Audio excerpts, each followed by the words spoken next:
Okay, so this is um one of the I don't even know what number we're on now. One, two, three, four, five, six. So yeah, six. This is the sixth cabin fever reliever in our season of 2025. And we have Ulana. I can pronounce her last name, but I will let her introduce herself. And this is a class of illustration and folklore. Hi, everybody. This is Ulana Zahajkewyck with a Z, starting with a Z and ending with a Z. Um, so Callie asked me what I wanted to teach, and I said, well, let's go ahead and do a little bit of folklore. Um, I really grew up getting a ton of stories read to me. My my aunt would come over. She lived in town. She would like walk over. It seemed like every night, like almost every night, and actually read stories to me in Ukrainian and show me these like amazing illustrations. So like this is one of the books. I I saved all the books that I got. And those are all like printed in Ukraine. Like many of these are printed in Kiev. So I really that kind of unlocked my imagination because a lot of the folk tales involved animals, everything was like anthropomorphized.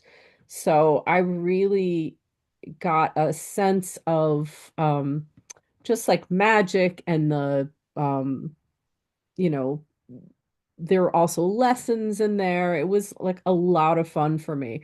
And it's also amazing how, especially if you've had a lot of, reading when you're a kid, you don't even realize how much of an influence some of these stories have had on your life. And not even that, I noticed a lot of the colors that that were in some of these books, just incredible. And I remember finding a book as when we were cleaning out my parents' house when they passed, and my sister said, "Oh my God, it's like looking at your paintings, looking at some of these books because the color palette was really similar." And I hadn't read those books in like, 40 years, so it was really interesting. Um, so let me see if I can share. Oh, let me see. I'm gonna have to send you a request.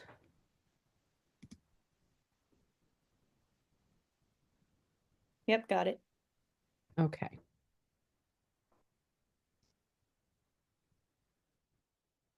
All right. Let's hope that this works this time because um Looks like it's working. Yep, we okay. see it. All right. I want to do full screen. Okay, can you see that? Yeah, we can see it. It's not full screen for us, but Oh, okay. it's still big. Unless maybe I should remove your spotlight. Maybe that'll help. Can you see the second page? No, it just says folk tales right now. Okay, you know what? Let me go. Hold on.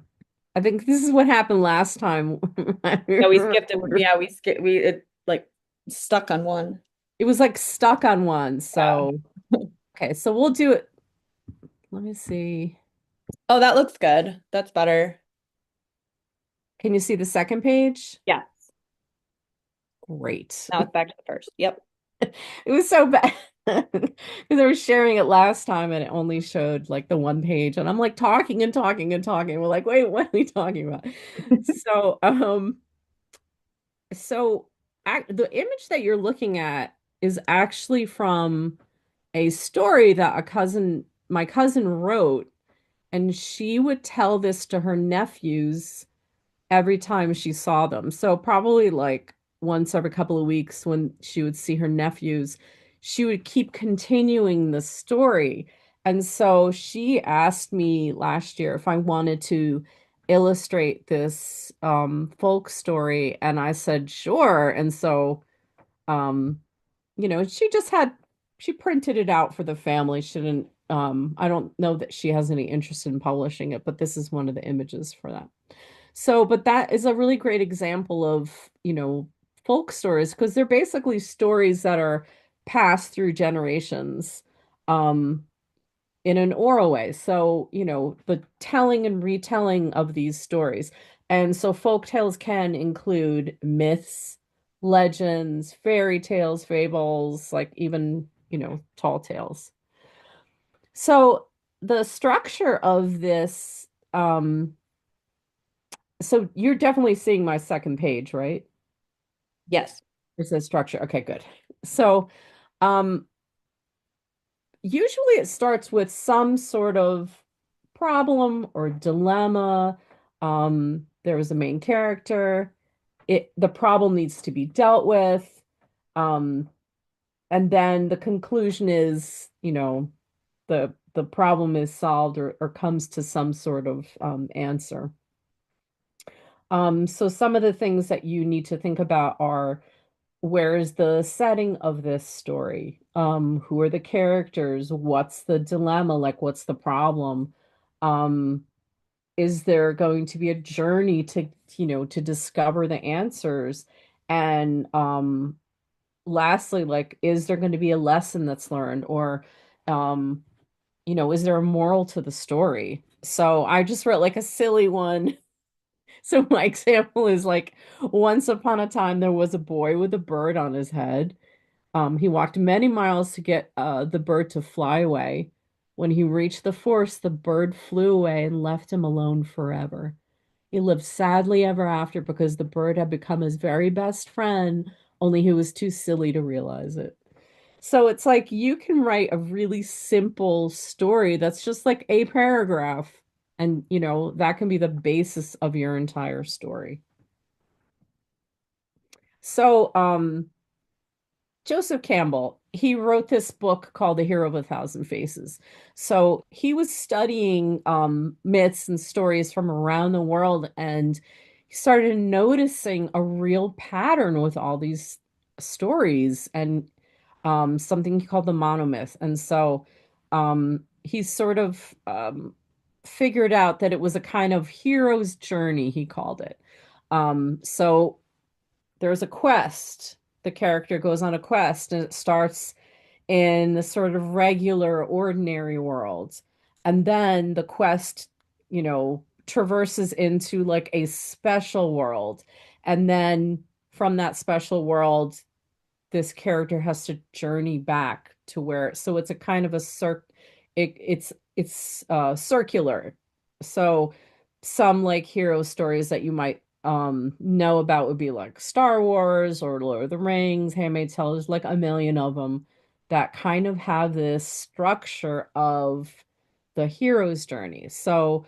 Um so these are the steps, and there are other steps, but I just chose to do because some of them are a little bit like, I would say, passe. Like if you see them you'll know why they weren't included. One of them is like lured away by a woman or something. Like, no, these are, so I didn't include those. Um so first would be the ordinary world. So this is where the hero is at home, kind of in their natural environment. And then suddenly something happens, and there's what they call a call to adventure. And so basically, the hero is given a challenge to, like, to do something, to go on this, sort of journey. Refusal to call. So basically the hero's like, no, no, no, I don't want to go. I'm too frightened. It's too frightening for me. Number four, introduction to the mentor. So, when you're thinking about this, like I automatically start thinking about like Lord of the Rings and when Gandalf shows up in town and sort of encourages Frodo to go on the journey. Um, so the mentor comes in and kind of encourages the hero to sort of step forward and move forward into this sort of journey. So the hero departs. They kind of cross over like the first like threshold. So it starts to get a little bit dangerous, but they're entering into this sort of special world. Um, and then they start the trials and the tests, and the hero's going to start going through these challenges that keep getting basically more and more difficult. So the hero starts to face their worst fears. So some of the most terrifying things, now the heroes has to sort of step up and locate their courage to like move forward through this. The ordeal crisis, the hero might face a little bit of defeat and sort of has to pick himself back up. Nine is the reward treasure. So there's like a situation, the hero is like overcoming it and overcomes it and basically gets to um claim their reward, whatever that is, like a potion or like money or like friendship or who's to say. Then they start the road back. So they have to go back to their natural world, kind of leave the special world and go back to their natural world. The resurrection. So there could be a possible showdown, like a last showdown between like good and evil.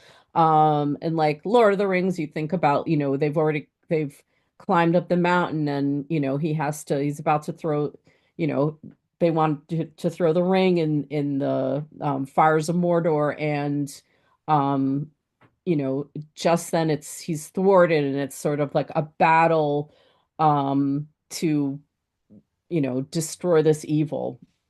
And then we have returning home, and so returns home with the elixir or the potion, the treasure, or but in truth it's the knowledge kind of coming back, and they call it magic flight.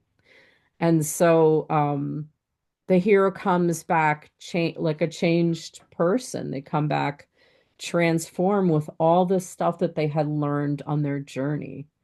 Um, and so when you think about this structure, if you're thinking about like writing a story, it's like a really great outline to think about because it gives you everything you need from like top to bottom to soup to nuts.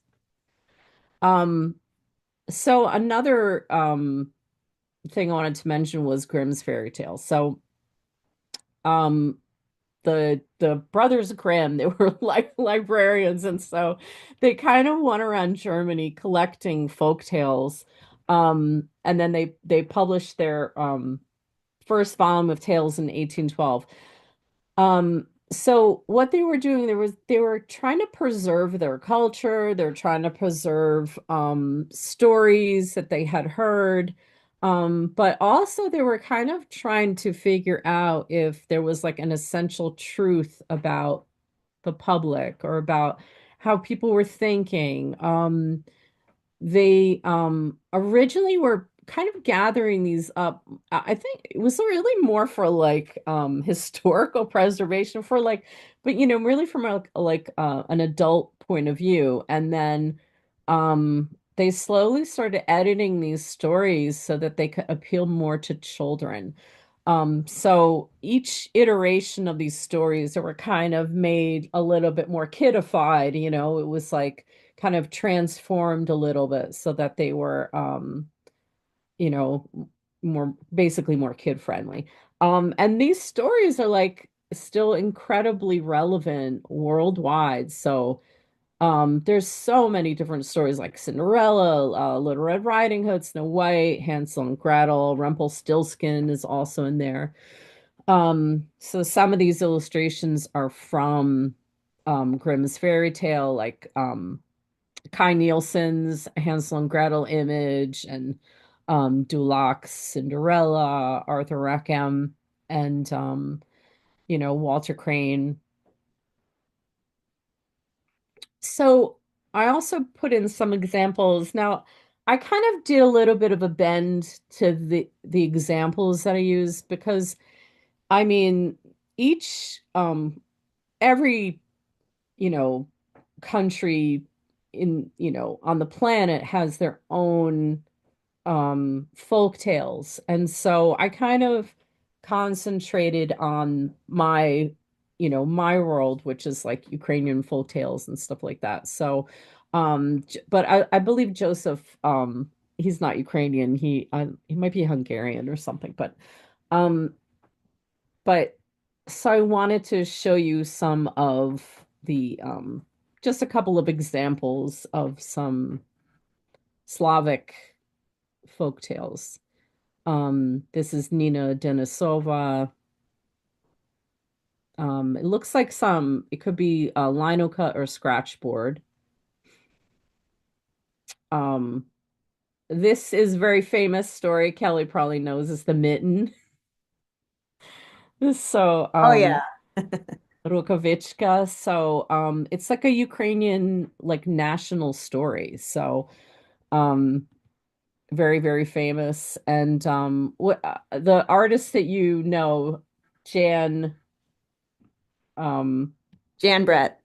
Jan Brett did like a version of this story that's absolutely mesmerizing. I think it's kind of like the quintessential, if I can if I could be so bold, it's like the quintessential version of this story, I think, illustration wise. Um, and there's a couple of other ones. Uli Kriha, Volodymyr Holuzov. Um, so what you see in these are again with the and anthropomorphization, um animals dressed up, and they have their own personality, and they're doing as humans do. And these are some others. um Lisbeth Swerger, she does these really hauntingly beautiful, they're almost like they seem very simple, but they're incredibly beautiful illustrations, and she's done more than one sort of fairy tale. Ivan Bilibin, he's Russian illustrator, but he always does these sort of exceptionally beautiful borders around his work. Um, but you can also see it in this work as well. So you see how appealing they are, and they're sort of luscious, and they have these beautiful colors, and they're really appealing to audience to kind of keep them. So this is The Fox and the Crane. Um, it's like a pretty famous Ukrainian folk tale. Um, this particular book um, was from was printed in Kiev in 1977. Volodymyr Holozubov. So it says Lisichka ta Juravel. So basically it's Fox and the Crane. I just loosely translated because I my Ukrainian is very my reading especially is very weak, so I didn't want to burden anybody with that, especially myself. Um so so in this first panel you see the fox invites her crane friend over for supper, for some delicious supper. So she offers the crane some delicious porridge with some milk, and she kind of puts it on a little plate for the crane and offers it to her. And the crane tries to take its beak and poking and poking and poking on the plate, tries to eat this meal, but her beak can't reach the food. So the fox is like, "Oh, that's too bad. You can't reach this food. I'm just going to go ahead and polish this off." And so the fox ends up eating all the food right in front of the crane. So the crane's like, "Oh, okay, I see this how this is." And so the crane says, "Well, fox, please come over to my house for a meal. I'm going to make you a really beautiful meal." So the next day, the crane prepares a tasty meal. It's like meat and potatoes and beets, and crumbles it up and puts it in this vessel and offers it to Fox. And so the fox tries and tries, and fox can't reach the tasty meal because the vessel's way too deep. Um, and the crane said, "Oh, don't, don't worry about it. I'm going to go ahead and eat it." And so the crane goes ahead and eats the entire meal in front of the fox. So they part ways, and their friendship is ruined. So the moral, because a lot of these tales will have a moral. The moral of the story is basically essentially you reap what you sow. So I just think it's so funny that this story didn't end up on this sort of upswing. It ends up in this sort of this disaster of like parting of the ways. So for your assignment, what I'd like for you guys to do is I would like for you to create your own version of Fox and Crane characters. So, um, I would like for you to think about the story that I told you. What are some of the characteristics of Fox and Crane? Um, think about their personalities. Mischievous, clever, um, petty. Where would you like your particular characters to be located? Because it doesn't necessarily have to be Ukrainian soil. It could be your neck of the woods. What era were you thinking about? Is there a particular style that you like to work in? What are the characters going to wear? Is it going to be reflective of this particular era and location? What season is it? So all these little details matter about how they look. Um, and also think about um or what style, where is it representational, cartoonish? Is there going to be a specific color scheme that you're going with? Um, just kind of interpret them in your style. Use your vision, create their little outfits. I always find it helpful if I'm doing an image that I'm not, maybe I'm not familiar with these specific animals or something. I'll just get a reference just in general. Like I'm not copying the image. I'm literally just looking at it as a reference. So, um, there's a little picture of a fox and a picture of a Ukrainian crane. So this is generally how I start. So I start by making a list of the personality traits and some of the details that I want to include. So, for the crane, I was thinking,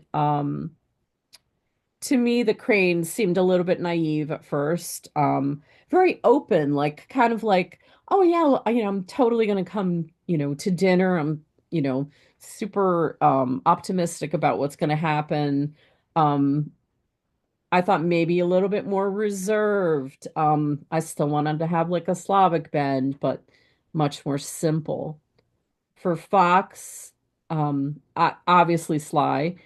I wanted to do a sort of a timeless, but if I'm going to think about it, maybe like the 1900s or something like that.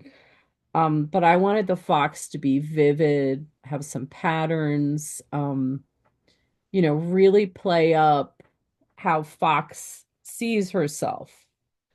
So I'll kind of keep sketching and working at this, modifying it, figuring out what colors look best. I'll try different sizes, like if I'm making something digitally, which this was, then this was, I did this in Procreate. I'll put things on different layers.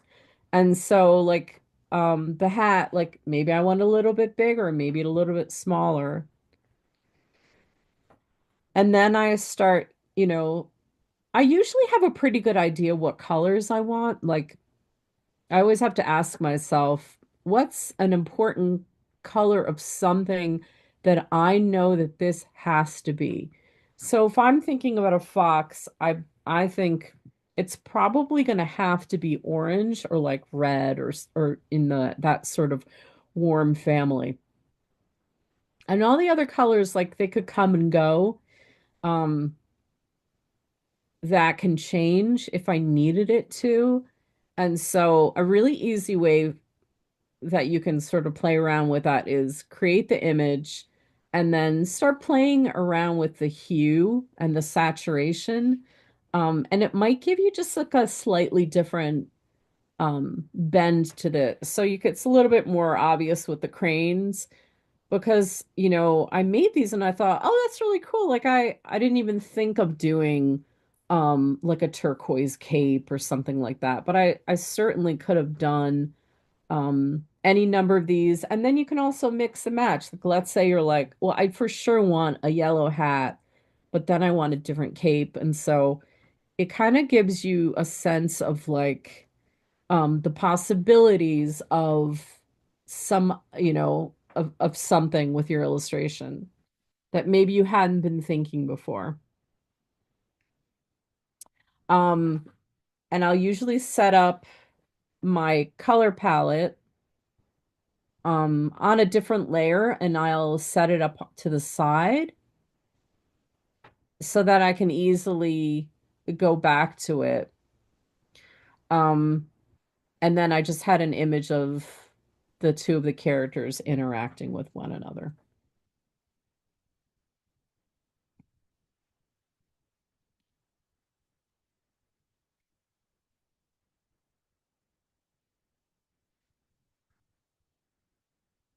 So, I don't know if anybody has any questions or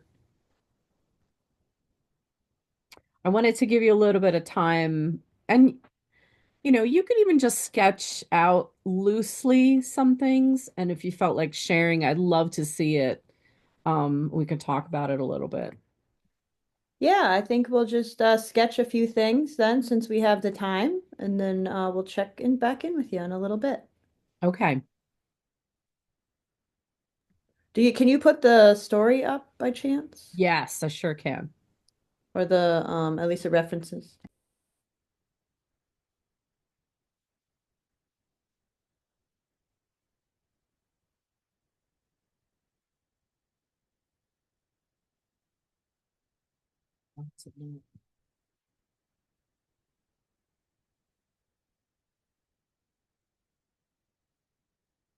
You wanted the references?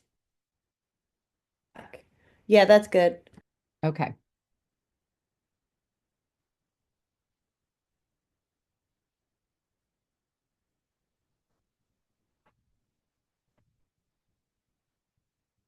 Just going to make a little bit bigger.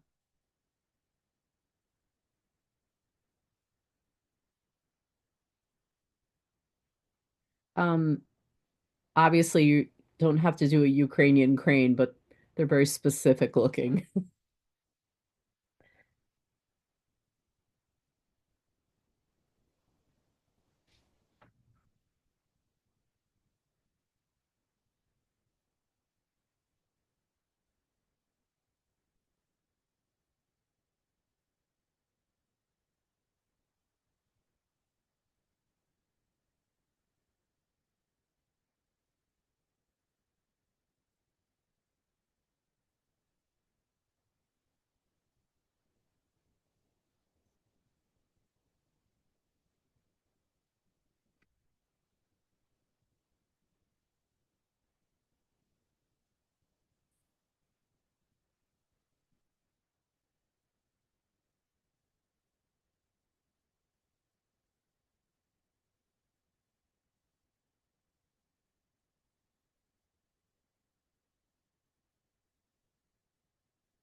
I think we can take another 5 minutes or a little more.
So maybe take a minute or two to finish up.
All right, I'm ready.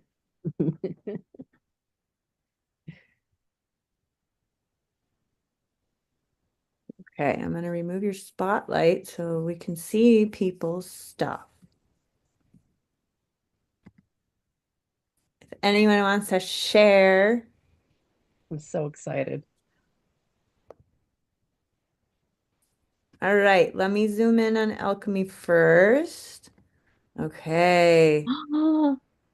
That's so, oh, I love it. Oh my God, I do too. The fox Oh my is like God, the fox the is character. so beautiful. Oh my goodness. I love that, like the coat on him Yeah, too. it's like a bubble goose. Yeah, it's great. Awesome. Thanks, Alchemy. God, it's so beautiful. Precious. Yeah. Nadine, do you want to show yours? I didn't get I clothes, so I just love colored it. them. You colored them. Yeah. That crane looks amazing. Right? I love how it like the tail turns into this yellow color. Yeah, I love it. Its stance. And the fox too. It's like Great job. sassy. Yeah, Thank you. Nadine, you're saying how you weren't you don't draw much? I don't draw much, no. Well, you I did a love it. really good job. I am super impressed. Really Oh, well, good. thank you. I appreciate that. You got the essence. I'm working on it. Nice. All right, I'll share mine. Let's Do see. it. Do it, Kelly. Well, I'll show you my first sketch. So I was trying to do a little, I mean, I love it. I'm such a realist that I was trying to push towards the cartoon side. So then I tried to get it a little bit more solid Oh, here and try Nice. to exaggerate a couple things. But I guess my favorite is the leg warmers. I I love love it. the And then like look on the face of the I forgot the name of the bird now. the The crane. crane, okay, because he's kind of looking like he almost has a crush on the fox. I Yeah. love the crane's like tube on its neck. I know. It's I'm like like, he needs something. a mock turtleneck, It's a neck warmer. neck warmer. I love the fox's outfit too. I don't Reminds know. me of Link from I don't even Zelda know what it character. is. I love this. He's like Uh, a professor. yeah. He is so good. So Yeah, good. it's a Ukrainian crane. I was just I was just teaching art adventure in the school, and they had the Japanese cranes, and the Japanese cranes are very distinct as well because they have red on their heads. So, Oh, that's but cool. that's cool to see a Ukrainian crane. And we have sandhill cranes, so Oh, what we know in Minnesota. But yeah. anybody else? I could I didn't like the story, so I made something different and I made a storyboard because I don't draw well. And this I'm tired of people not listening to each other. I'm having a hard time. So mine is about Tulip. Tulip the tulip wants to go see the world. It knows it doesn't have long, so it asks Robin. And Robin brings Tulip to the top of buildings, to different flower pots, to riding the river, and then Tulip decides that she wants to go back home again with all the rest of the tulips. I love the story. Yeah, Hmm. because I wanted this story. I made My friends found out that I can um, make up stories and sing songs to tunes and have them in key and meter and rhyme, and I just do it. It's just I make them up. I can't. That's just something I can do. It's one of those foo-foos, and so I liked that one story I made one time about Tulip. I love it. Awesome. Well, I'm glad that you took it a step further and made a new story. Yeah, And a that's storyboard. I want it because there's no Yeah. way. Yeah, because the studio. I'm trying to finish it up. It's still a mess, and so I'm here trying to put stuff away. I have a class here on Friday with my Wearable Arts Group painting to test out painting. So I just did it quick. Thanks, Candy. I love it. All right. Sam, did you have time to draw anything? Oh, you're still on mute, honey. I just did a quick sketch, not my best, but I did like let's see if I can. Oh. I have like can't. Oh my So I God, I did like love Crane. I did a little punk rock crane with some Yeah, fishnets I and love it. I like the boots on the crane. Boots. yeah, I Yeah. wanted to do the boots and then a Like a piercing choker. and a choker. And then I was thinking like this one's like the innocent little fox, but it's got little eyeliner, so it's trying to be rebellious with its friend, the Yeah. crane. And Oh. the fox is just a little shorty. Mhm. The Yeah. fox reminds me of your bear characters a little bit. Well, I will tell you what the inspiration was. I was listening to the radio this morning and they were doing like a story where they'd tell a story and then play a song with it. So they were like making up different restaurants and where you would like what music would play. And the one of the radio people made up a funny story about how the restaurant's called Soup Soup and only your grandmother, like it's your grandmother's love. So I was channeling the grandma energy with the pearls and then the little dress. So I Grandma thought that wears fishnets, huh? That's an no, interesting no, grandma. I no. want to meet her. The crane is not the grandma. The The fox is the foxes. grandma. Okay. Yeah. Kelly, you got this all wrong. No. Good distinction. Maybe I was just fantasizing about a grandma with fishnets. Sorry. I'm I'm a grandma and I dye my fishnets. Bring it Nice. on. Well, Love Candy's it. got the fashion, that's for sure. So thanks, Oh Sam. my gosh, All right. so good. Got a couple minutes left. Does anyone have any questions for you, Lana? I really enjoyed your class and just Thank like the you. storytelling and how it's like made from beginning to end. I never really thought about it the way that you explained it, having Yeah. read them before in my life. And Hmm. if you brought back Mitten, which reminds me of when my kid was little because I had the Mitten Yeah. story. So, Yes. It's so funny. It's like almost everybody's heard that story. yeah. My son got to make his own version of it this year. They made like a mitten and then they stuck the animals Yeah. inside or something. So Yeah. Well, That's so cool. I Um, will share one thing. This is from last year. Ulana taught us how to illustrate a recipe. And so I chose Norwegian porridge. And so I just wanted to share that I still have the recipe. love it. And the other day I was looking for it because I Yeah. couldn't find it in my pantry and I forgot I had this. I could have just used this. So it was super You could have just helpful. used it. I'm going to stick this on the wall in the pantry as a piece of art, and actually, then I'll have the recipe in the pantry all the time. And Good it's like four thinking. ingredients, but I always Good like, is thinking. it a half a cup or is it a full cup? Is it okay. So very helpful. So illustration can be incredibly helpful. Yes. It can also be a pain because the last illustration I was looking at was an illustration of the lost wax process in sculpture. And Okay. it was like 8 different illustrations. And I was trying to explain it to kindergartners and first graders. And I'm like, I don't even understand. I understand the process, but I don't understand these illustrations. So we'll Oh, just get wow. this visual aid. But Ulana is just amazing, talented illustrator. Thank I have you. some of her work in my house, and I just Aw. love looking at it, and it just reminds me of there's such happiness. And unlike Yeah. those grim fairy tales that are sugar coated, really, Yes. in America, because if you actually read the grim real German ones or what you hear of, Yes. they are brutal and gross and Yeah. morbid and They're all, some of them are awful. Like the Little awful. Mermaid, like just dissolves. Like, isn't it like the ending which just dissolves into foam? Like she doesn't get anything. I don't remember. I just remember the Cinderella one where they actually like cut off the foot and there's blood everywhere to try to fit. Oh my God. Yeah,